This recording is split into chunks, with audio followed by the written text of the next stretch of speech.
Alright, in this video we are going to see how to finally make this Ferris wheel we have right here. And the pieces here, even if you're not interested in the Ferris wheel, you're going to learn a little bit about how to rotate things correctly and still keep an object like facing down. In this case, I'm letting all these carts that are rotating, they are obeying gravity. There's a certain way we have to do that.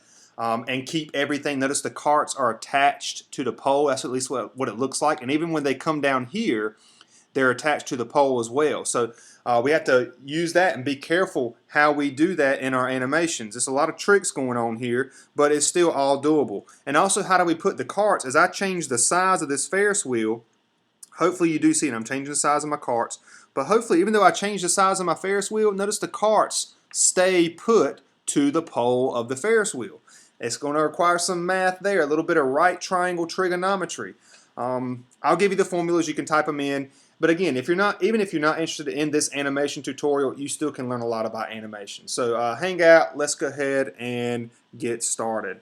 I'm going to leave some of the globals out. The most important globals I'm going to add in this preset, this blank preset, we need to have a size. So I'm going to go and I'm going to do size. This is going to be a number global variable, and I'll let it go from 0 to 720. But basically, this is the size of the Ferris wheel. So I got that one. Let me go ahead and apply some size to it. I don't care. I'm just applying some number.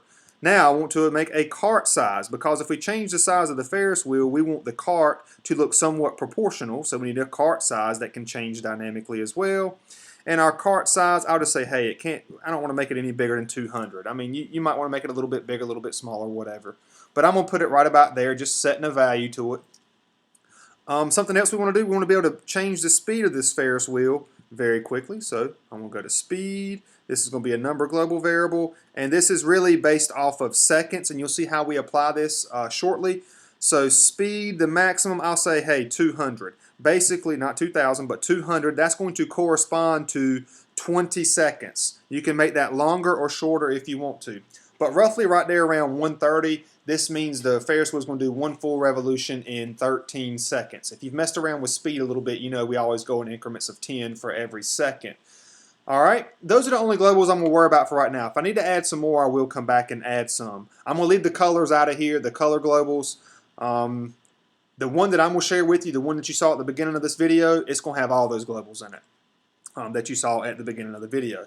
Let's go ahead and start making this thing. The first thing I want to make is my Ferris wheel, and I'm going to put the actual Ferris wheel. You might say, well, that's what we're making as a Ferris wheel. But I'm talking about the circle with the support beams. So I'm going to call this FW. Of course, I have it named better on my other preset that I'm going to be sharing with y'all. So FW for Ferris wheel. Inside of this Ferris wheel, I want to add a shape, and it's going to be the circle that makes up the Ferris wheel. So shape, circle. Let's go ahead and apply that GV size that we've created. GV size. And now some globals that I am leaving out, but we want this thing to be, instead of it filling the circle, we want a stroke. And now I did have a global on my other video, but for now I'm just going to let it stay somewhere right around in there. How about the size of 20? Alright, now you can apply a global to that to change the thickness of this bar, but I'm not going to here. Alright, so there's the circle of our Ferris wheel. Let's go ahead and position this entire overlap group in the center of our screen. That's the only way we're going to be able to make this Ferris wheel work correctly. The one I'm doing at least. There may be a way to do it for other pieces, but there's a lot of things animating here. A lot of things animating, and it makes it easier if we can do some animation around the screen center. Also inside of this Ferris wheel overlap group, I want to go ahead and apply my support bars. You can apply globals to these as well for colors and all that stuff, but to speed up this process, I'm just going to make a rectangle. What we want to do, I'm going to make the width, which is going to be the thickness, I'm going to make it around like 10. Alright, you can make it as thick as you want. You can apply a global to it. What is important here is to apply a global to the height. You could do this vice versa, but I'm just going to apply it to the height, and I'm going to make it the size of my Ferris wheel. Notice it automatically grew to the size of the Ferris wheel. What we need to do is we need to create, since I'm going to be adding 12 cars or 12 carts to this Ferris wheel, we need to have these things angled proportionally so it looks nice and even. Well, 360 degrees in a circle, if we divide it by 12, because we want 12 carts, we get 30 degrees. So I'm going to copy this rectangle right here. and I'm going to take that same rectangle, except this is the copy I've made, and I'm going to rotate this thing 30 degrees. Notice as I rotate it, see it moving around, but I'm going to put it on 30. So right about there. All right, we need to do 4 more of these. We don't need 12 of them because notice that technically that one bar counts as like 2 pieces. It's going to connect 2 carts, so to speak. So the next one we need to do is 60 degrees. So I created another copy. I'm going to go to rotate, manual, and I'm going to pop this guy on up to 60 degrees. All right, now we need another one at 90. I'm just copying and pasting. Rotate, I can just go ahead and do 90 for that one. Now we need a 120 and a 150. Again, I'm doing 30, 60, 90, 120, 150. Once we apply 2 more of these things, did I already copy and paste that one? Let me see, 30, 60, 90. Let me put this on manual. Can't remember if I already copied and pasted it. Okay, this is the 90 one, so I need to leave it on 90. I thought I had, but I didn't. Nonetheless, okay, I need to paste, and now I can set this new one that I've pasted down here to 120. So rotation, let's go to manual, and I'm going to bump this on up to 120. It should be somewhere roughly in there. And I need one more at 150. So paste in my last rectangle, and we're going to go to rotation, manual, 150. All right. So what we have here, again, you might want to change your colors. This looks more like a wheel, but we're making a Ferris wheel. Nonetheless, this is not going to be the prettiest thing, but I'm going to get the animation and the math across to you in this tutorial. So for now, Ferris wheel, FW, that's all we need inside of there. Let's focus on a cart. This is where some math's going to come in. Overlap group. Let's call this thing C1 for cart 1. So C1. All right, now here's where we got to be careful. First of all, I'm just going to create the circle for the cart. So you can make whatever shape you want, but circle is going to be the easiest to work with. So I got a circle. Let's apply a global variable size to this, and we called it cart. So now that's the size of our cart. But remember, let me back out of all this stuff. Let me go back to the root, and let me go over to globals. And notice if I change the size of the Ferris wheel, see how the poles are staying the same because I had all those linked to that global variable size. All right. Some other things to take note of, the cart size, notice it's changing the size of that circle, so I'm going to be happy with it right about there. And let me go back to items, let me go to C1. This is the body of our cart, and now we need to make the bottom of our cart. So I don't want to copy and paste that. I want to add a new shape, and to make a half circle, we can go to shape, circle slice, the width of it. Let me go ahead and change the paint so we can see the color. I'm just going to make it like a red. And now all we see is a little tiny red speck right there, but we're going to fix that right here in a second. Shape, let's make the width of it the cart size. So now notice we have that. But as this cart size changes, we need this height here to change as well. You could just bump the height up on like 720 or something crazy, but what we can do, the height of this circle slice is always going to be half the size of this width if you want to make a half circle. So whatever this number is, I want to divide it by 2, so I need to apply a formula. So I'm going to go up here to my calculator, and I'm going to go to GV cart, and I'm going to divide it by 2. So GV cart, because that was the size of our cart, and we want to divide this thing by 2. Now we're always going to have a, well, not quite a half circle. I got to change my angle. Okay, I got to drag with my finger. My touch is already messed up on the program. But notice as I'm changing this, you see that red thing changing up there? So as I bump it and I put it at 180, we have half the circle getting covered. Now if we just rotate this entire cart 90 degrees, now you have the bottom of your cart. So that's part number 1. We have the cart made, but there's some more stuff we have to do with this. My entire overlap group called cart 1, I want to position this entire group in the center. And now I want to bump this thing up to where the top of this cart is attached, or it looks like it's attached to the Ferris wheel right there. And I tell you what, let me just do one more thing. The circle, let me just change its color. That way you can see some differences in it. So I'm going to make, now we got the top part of our cart is blue, the bottom part is red. That way this red is what we always want facing to the ground to make it obey gravity. So if I go to my overlap group for cart 1, I'm going to bump the position up to here. But here's a problem. So notice if I do positive Y directions, I'm going down. I need to do negative Y directions. And I want it to be right about there somewhere.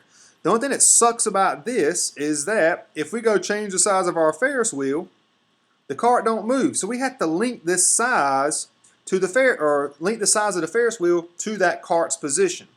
Well, one thing that we're going to have to do is I'm going to go to cart 1. We got a couple of things to fix here. I'm going to go to position, and notice my Y value is negative.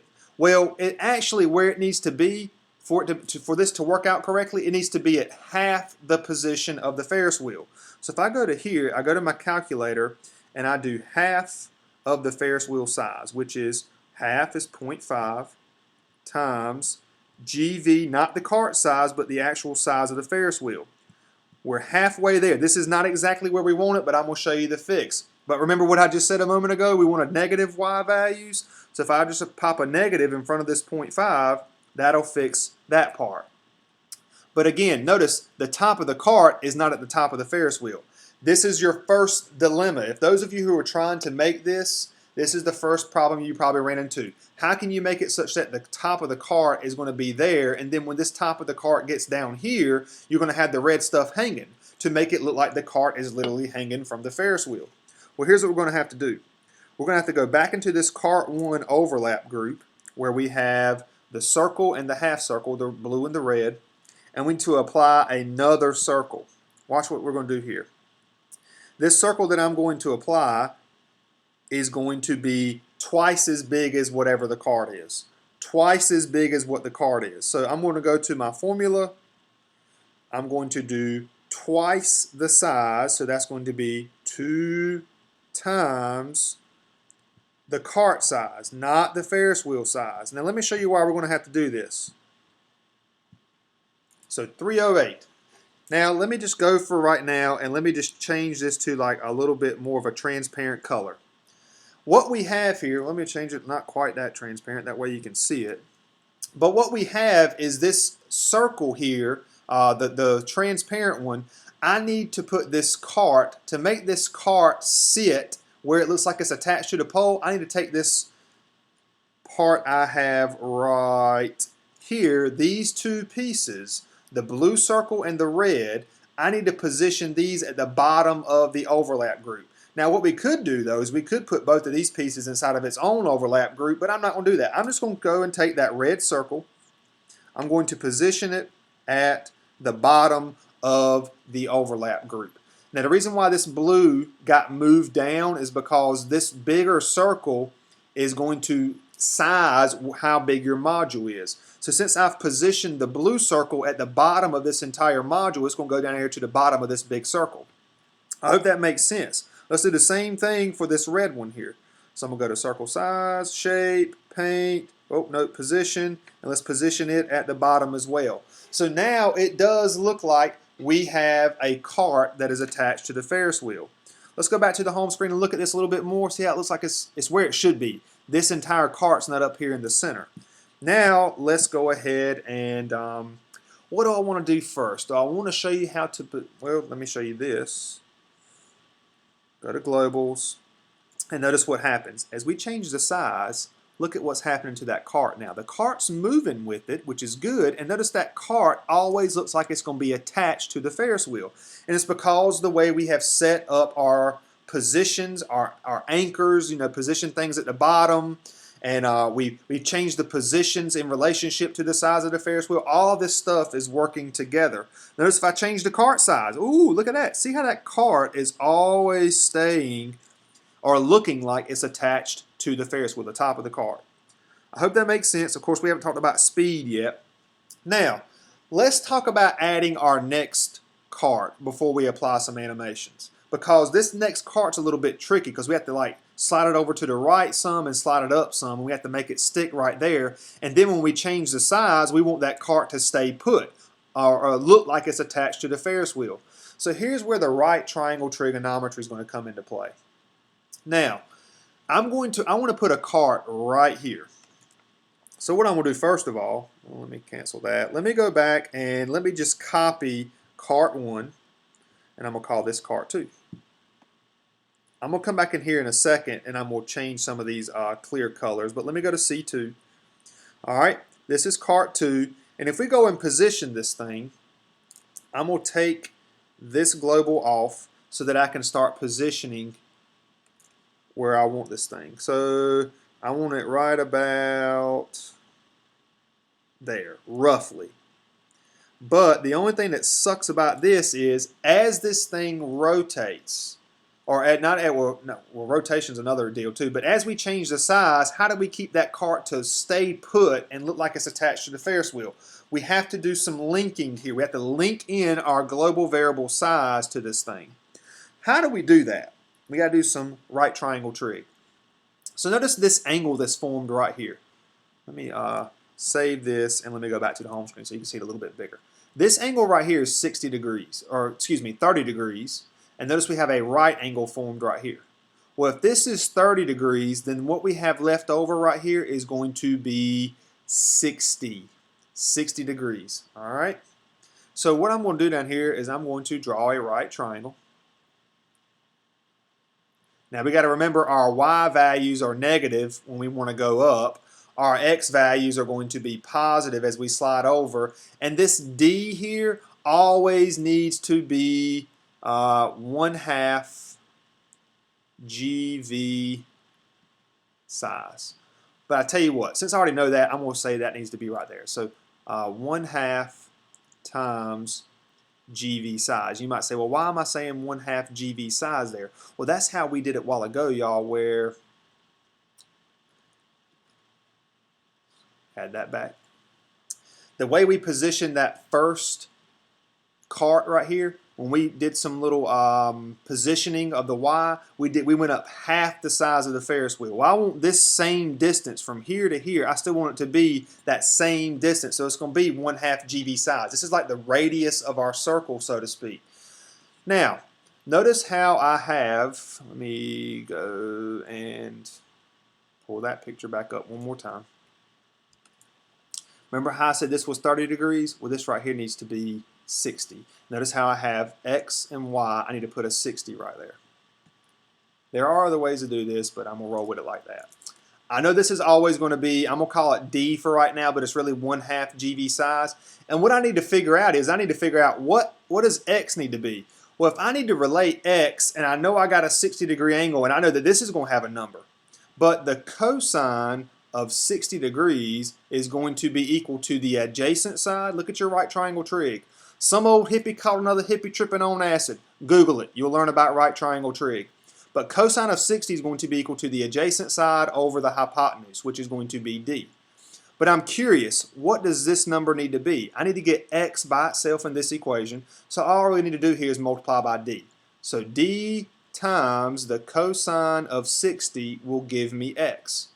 But remember, D was this. D is going to have a value that we know. It's going to be that GV, 1/2 GV size piece. So D cosine of 60 is going to give me my X value. Let's apply that in KLWP for our X. And let's see if this is going to work. So going back to KLWP, I'm going to go to my X, and I want its position to be this thing right here. D was our 1/2 GV size. So 1/2 times GV size. That's our D, our distance that we go out, times the cosine of 60. So times, and how do we do cosine of 60? I'm going to ahead and find my math utilities in KLWP, and I'm looking for the trig stuff, which is going to be that one right there. MU cosine, but I want cosine of what? I want cosine of 60 degrees, and let me close up my function. That's going to put the X value perfectly. Now notice I can still adjust my Y. I can't do it with the mouse, but notice I can still adjust my Y. But that X value is fixed. Let's go ahead and fix this Y value. Well, we can do the same type of equation here, but we needed to use, remember, negative Y. We got a negative Y value to go up in KLWP. So the same triangle, now I got to use the sine because I want to use this opposite side. So the sine of 60 degrees is going to be equal to the opposite side, which is negative y, over d.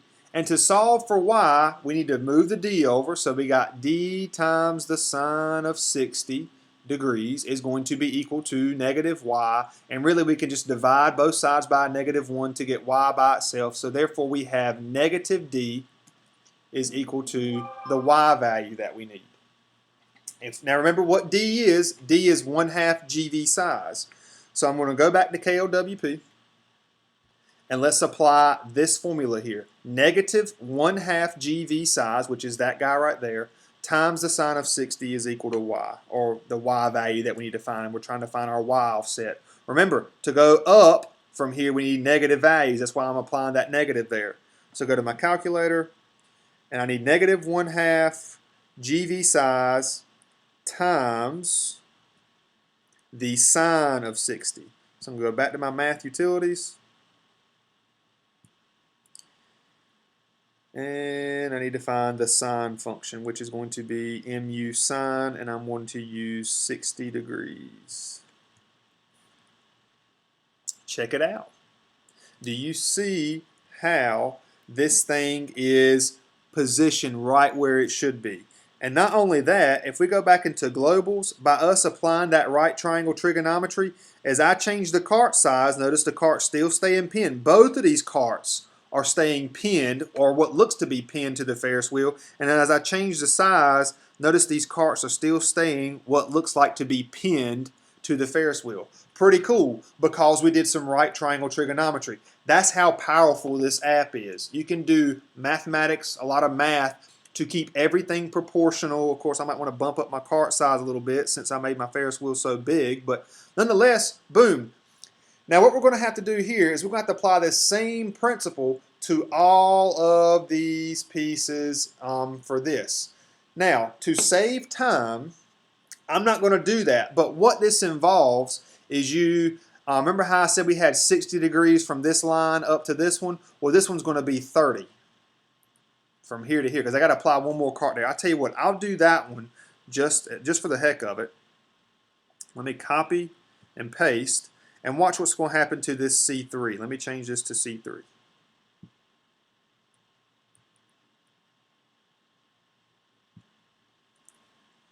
All right, so C3. Now, I'm going to go straight to position. And the only thing I really got to change for my X and my Y is going to be, instead of doing 60 degrees for this circle, we need to do 30 degrees. Everything else is going to be the same because I'm still going up for my y, which is technically in KLWP a negative y value, but I don't want to go up as high, but I want to go further to the right because I want my cart to be here. Well, to do that, instead of us using the cosines of 60 and the sines of 60, my angle right here is only going to be 30 degrees to get that cart out to there. So I'm going to come back in here to my x, and I'm just going to change that cosine to 30. And this reason why I'm using 30s and 60s is because I have 12 carts. Notice, look, okay, I changed my x value. See how it's bumped it over and we're right above it, but now we need to bring it down some. So I need to change this y value, and I'm going to use sine of 30. And just like that, we have another cart in its correct position.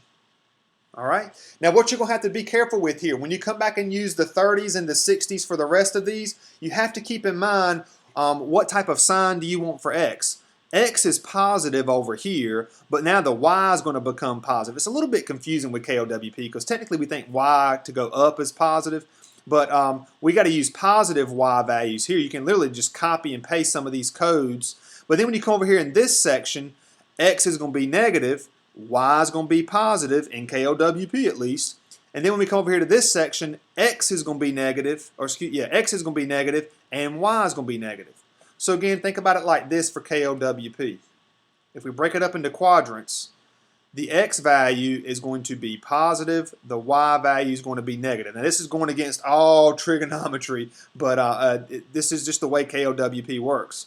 Down here, x is going to be positive, y is also positive down here.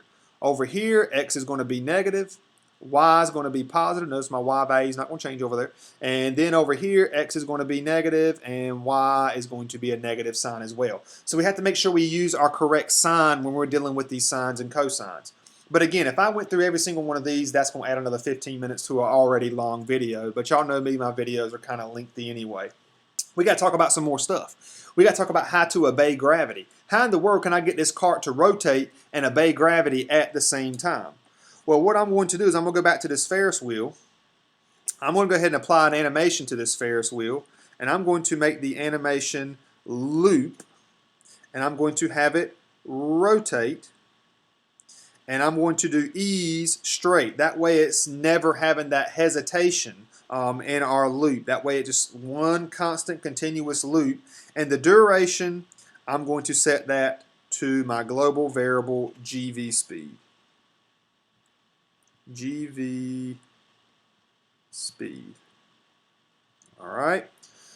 So now we got the Ferris wheel rotating. Well, now, bummer, the cart's not attached to the Ferris wheel anymore, but we want to give the illusion that it is. So what we can do first of all is we can apply an animation. I'm going to go to cart 1, so that's this guy up here. Again, probably what you want to do eventually is take away this big circle. I should have took away these big circles here, but I was just trying to show you the position of the cart within the overlap group that it lies in.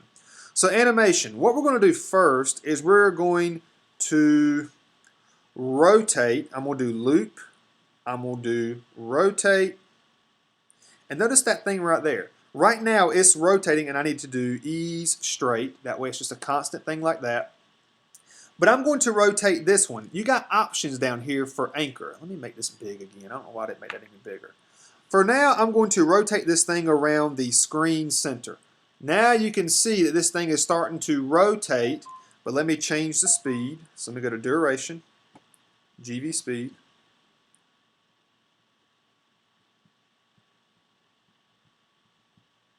Not spread, or a misspelled spread, but GV speed. And now you're going to see that this thing is, okay, now the Ferris wheel's attached. But the Ferris wheel's attached. The cart appears to be attached, but it's not obeying gravity. People in this Ferris wheel would be falling and breaking their necks. So what we want to do is we want to give the illusion that this cart is hanging, because what should happen here is this part, this blue, should still be at the top and the red should still be down, so it should be hanging down here. Well, that's another reason why we created this big circle. We need to rotate we need to apply one more animation to this thing. Right now, remember, I have it loop, rotate straight around the screen center. That's why this thing is rotating around the screen center. But I want to apply a very similar, so I'm going to copy and I'm going to paste that animation. Of course, you didn't see anything there change except like it sped up. But what I want to do with this one is I want to rotate around the module center. And you saw that a moment ago. The module center is what allowed us to make this thing just rotate. Now notice it's starting to stay put, but then it's doing some funky stuff. How do we fix that? I still got my speed attached? No, I don't. I got to apply my duration code to here. So let me apply GV speed to this. And this is another valuable idea. Only do 1 or 2 of these to test it out and make sure it works. Otherwise, when you copy and paste animations, at least for my KLWP, it does not copy these codes. But if you copy the entire group, the entire overlap group, call it C1, and copy all your animations and everything at one time, it will copy all of these settings over. But notice here, we still don't have this thing doing what we want it to do. It's staying put. Maybe you do notice one little difference, though. It does look like this thing is staying, notice the blue is staying put. And when I come down here, when I hit right here, the red is hanging. But I need to make the red hang the whole time. Well, here's what we got to do. This rotation that we have around the module center, let's go to rotate inverted. And there you have it. Just like that. So we have 2 rotations going on. This thing is going to give the illusion. Notice that one that's rotating. This one right here that's coming behind these other ones. It looks like the blue is always at the top, which it is, and the red, it looks like it's hanging. And notice this is what a Ferris wheel does, the ones that do have hanging mechanisms at least. It's on the inside of the Ferris wheel, but as it comes down here, it's starting to come, and now it's dangling, if you will, and that's the illusion that we're after here. So now this cart is obeying gravity. Well, lucky for us, all we have to do is apply the exact same animation to every single other cart. So like I said, if you create one cart, you get it dialed in right, and then you get these positions dialed in correctly, just start copying and pasting the carts and just changing the formulas, whether that formula be the position of where it is, like C2 for example, its position was based on some right triangle trig. But if you go ahead and do that, then dial in your animations correctly. Watch this. I can do this from C1. I can go to C1. I can go get my animations from C1. I can copy those animations, and I can come and paste them in C2. But what it's going to do is it still did it. Okay, it looks like it copied everything just fine. But if I go into the loop that's rotating around the screen center, see how that global variable was not linked, that code? That's what I'm talking about. I'm trying to give you some tips here to where once you get all your animations dialed in, from multiple pieces that are kind of synced together. Watch this. I tell you what, here's what I'm going to do. I'm not going to change that. Okay? It looks like everything is just fine, hunky-dory. But I didn't change. Okay, it says I got to, let me take that calculator off. So now everything still looks good. But if I go back to my globals and I start tinkering around with the size is going to be okay. Notice the carts stay put. Notice the size of the carts are just fine.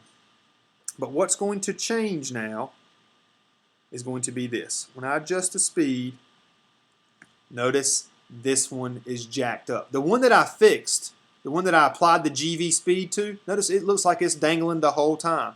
But this one here is out of sync. So to fix that one, C2, I'm going to go to its animation. Notice it's the one with the red square around it.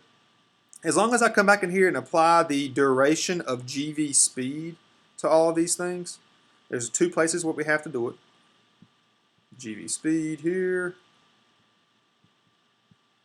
Let me just copy this thing. This is going to fix part of it.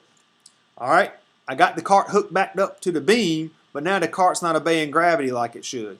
You see what I'm saying?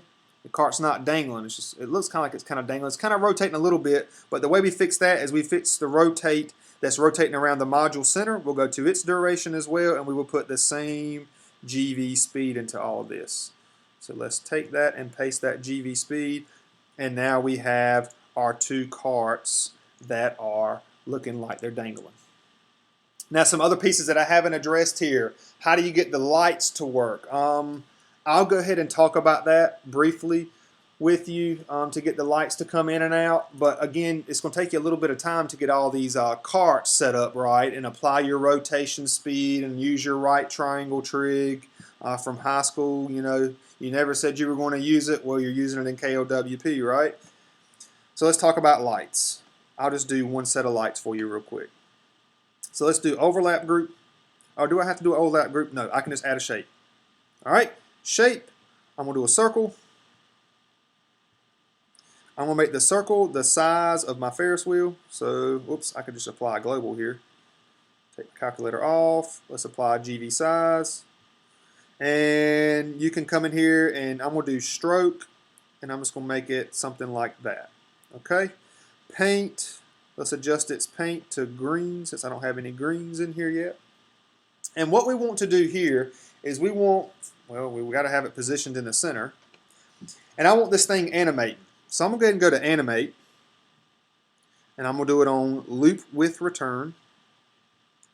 And you can just, and now what do we want to do? We want to scale out. That's going to make the lights zoom in and out. And it's going to do this over and over and over. But we want the illusion that these lights are attached to these poles. So what we're going to have to do here is apply some clips to this thing to get this to work correctly.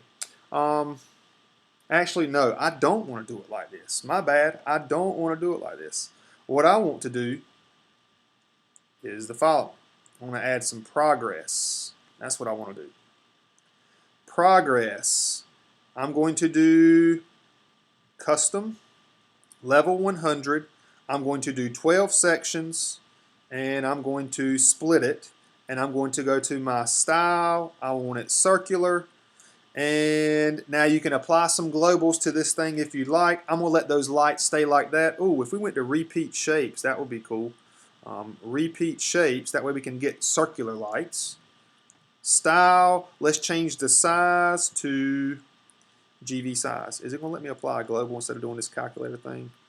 Yes, it will. So GV size. Now I have lights. I definitely want to adjust the width of these things down a little bit. You can apply global to this, but I'm just going to let my lights kind of stay like that. All right, we definitely want to position this in the center. And now we want to apply, let me apply some paint to this. I'll do green again.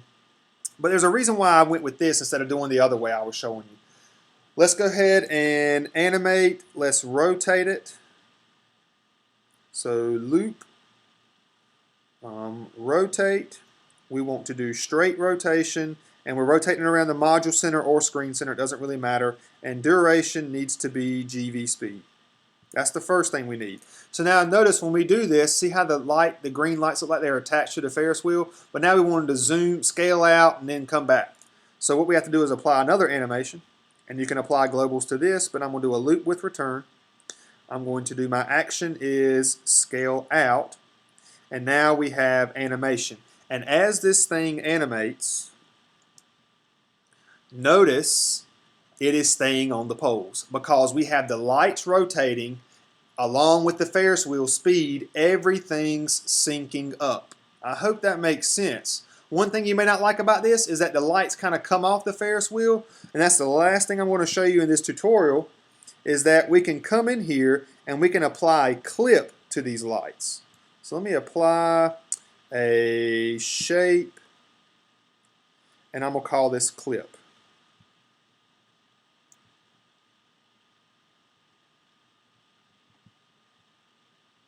And this clip is going to be a circle.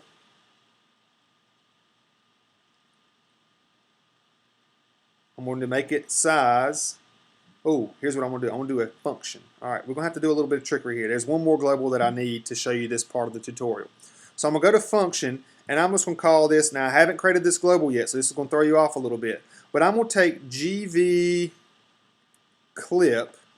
I'm just going to create it right here in a second. I'm going to divide it by 100. Basically, I'm trying to find a percentage of the size of the Ferris wheel. This is going to be really cool. You can see how you can adjust these lights really quick. So GV clip divided by 100 times GV size. I'm going to create a number global variable for GV clip, and it's going to base it off of a percentage of GV size. And you'll see why I'm doing this right here in a second. Let me go over to my globals and add that global variable. We'll call it clip. It's a number global variable, and its maximum size is going to be 100. Now what this is going to allow me to do is to adjust. Now watch this circle. Let me come back in here and see if it's going to register it. This clip that I have, which I haven't applied the clip yet, notice it is showing that at least. Now there it is. Okay, boom. Globals, clip. Now it's adjusting it. Now why do I want to adjust it based on a percentage of the GV size? Because I might want my lights to just go to here. I might want them to go to here, or maybe just for me, for my taste, I don't want the lights shooting off the edge of the Ferris wheel. I want them stopping right where the pole meets the Ferris wheel circle. Well, this GV clip that we're creating is going to allow us to do that. Let me go back to my clip. Let me position this thing in the center. All right. Now I need to make sure this clip is above the progress, this colors. Now you can add many of these progresses. You can literally just copy and paste these things. I'm not going to do that. And adjust their speeds of scaling in and scaling out. Don't adjust the rotate speed, but change the speeds at which it scales in or scales out. And you can get that nice effect that I had a while ago of the lights moving at random speeds and whatever. You can even apply globals to it. I've applied a bunch of globals in the tutorial that I'm going to upload. But this clip here, now watch this. If I go over to FX for this white circle and I go to mask and I go to clip all, basically it's going to clip everything that's after this. You could just go to clip next module, but if you want to add more lights, you need to go ahead and just clip all of these lights, and then you can add another clip to cancel out this clip, if that makes sense. Check out my clipping video that I've done. I've talked about how you can cancel out clips and stuff. But notice that white circle disappeared, but did you see how the green only stays inside of there?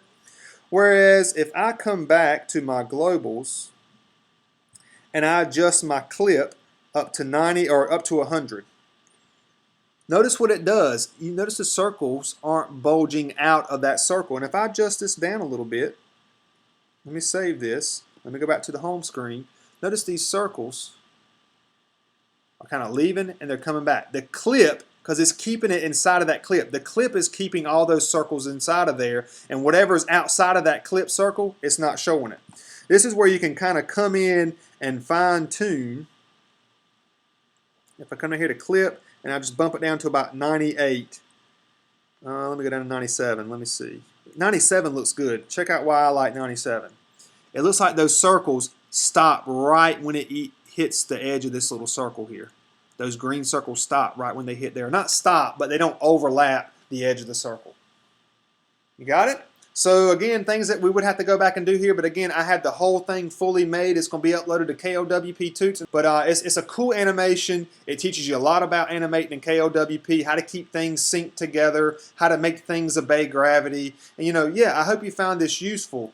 You have any questions? Ask below. Please rate, comment, subscribe, and yeah, there you have it. That's how you can make a Ferris wheel, and that's it for this video. Hope it helped.